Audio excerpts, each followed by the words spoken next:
Hello po mga ka-technician dyan. Ano po, may danalang TV dito sa bahay, Astron, China. Ano po, sasabihin ko lang po sa inyo, matagal ko na itong nire-repair. Nahirapan ako. Ano po, ngayon, dito ko lang sa inyo kung paano ko siya naayos. Ano po, kung paano ko siya o paano ko nahanap yung problema. Pero natagalan po ako rito mga katek, ano po, para mapagana siya. Ngayon, napagana ko na siya. Ang sakit niya noon ito ay pag ipinapower mo, ah, iilaw lang saglit tapos nawawala. Ano po? Chinik ko yung power supply, good naman, di naman pumutok ang fuse, regulator, H out, jungle supply, meron, H out, sa flyback. Nagpalit na nga rin ako ng flyback nito pero dahil akala ko flyback talaga, wala din. Nagpalit na rin ako ng jungle IC, ganun pa rin. Ano po? Hanggang sa ilang ulit na bukas ako. Ayun po, ano ba? Pero ano po, tinanggal ko muna pansamantala yung binalik kong pyesa, tinanggal kong pyesa. Binalik ko yung sira para makita nyo kung paano yung naging problema. Ano po? Pag pinawer ko yan, ayan, minsan pipitik lang ng kulay pula yung indira. Iilaw lang saglit tapos mawawala. Ngayon, papakita ko siya kung paano ko nagawaan po sa kabila ng lahat na chinik ko na lahat ng supply, yung mga pwede maging dahilan para hindi siya umandar, pero hindi. Pero dadalawang ano lang pala, mylar capacitor ang naging problema. Ano po? Ito oh. Ayan. Yan lang po yung dalawa na yan, no? Pinalitan ko, umandar siya. Ano po? At papakita ko sa inyo kung saan ko siya na tinanggal at nilagay. Pinalitan ng bago. Ano po? Dali lang mga katek. Ito mga katek, oh.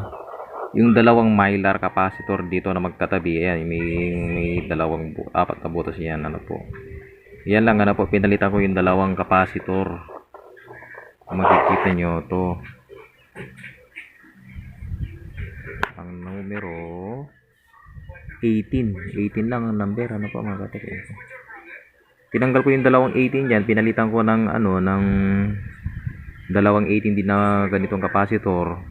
Umandar siya. Ano po? So ikakabit ko lang po itong dalawa, tinanggal ko lang siya uli para ma-demo nga yung naging sakit niya. Ano po? Yung dalawang mylar, yung dalawang capacitor na mylar na tinanggal ko, dito ko muna ikinabit sa labas, sa likod, ano po, para matesting. Yun nga, nung tinesting ko ay gumana nga siya. Nagulat ako, akala ko hindi ko na siya mapapagana dahil ginawa ko na lahat po para mapagana. So try natin i-power up po nung napalitan ko yung dalawang mylar. Ayan, nag-oscillation na siya mga katek. Papakita ko sa inyo. Ayun may ilaw na yung picture tube niya. Dati wala yan. Ano po, siguro 3 araw ko na rin itong binubuksan. Palibasa kasi mga katek, baguhan lang din ako sa pagre-repair. At yung iba ay pinapanood ko lang din sa YouTube para makuha ko kung paano malaman ang sira. Ano po, ito sinisir ko sa YouTube ay wala akong mapanood na tulad ng sakit nito, o kaya meron akong nakikitang napapanood na mahusay na mga technician at ginagaya ko naman, wala dun sa mga napanood ko ang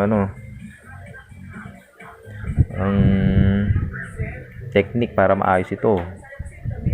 Parang na lang ako, nagpakasakali na lang ito ginawa ko. Ay, umandar naman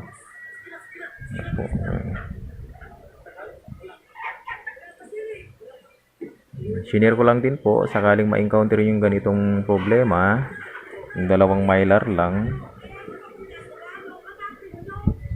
Ano po, yung isa kasi parang may leak na. Ano po, yung isa naman minsan may pitik, minsan wala, hindi ko maintindihan. Ano po, pero sana nakatulong sa inyo tong video na to. Ano po yan.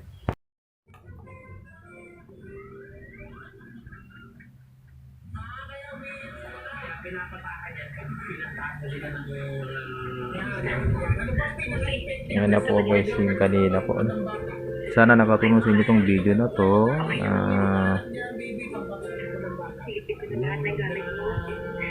Maka-encounter ko yun ang katulad ng sira nito, ano po mga katek, ano po. Ang layunin ko lang naman ay makatulong din dahil ako rin bilang bagong technician, talagang pahirapan pag nagsisimula ka palang gumawa, ano po mga katek. Awa ng Diyos at natin buwan naman. Maraming salamat po, bye bye.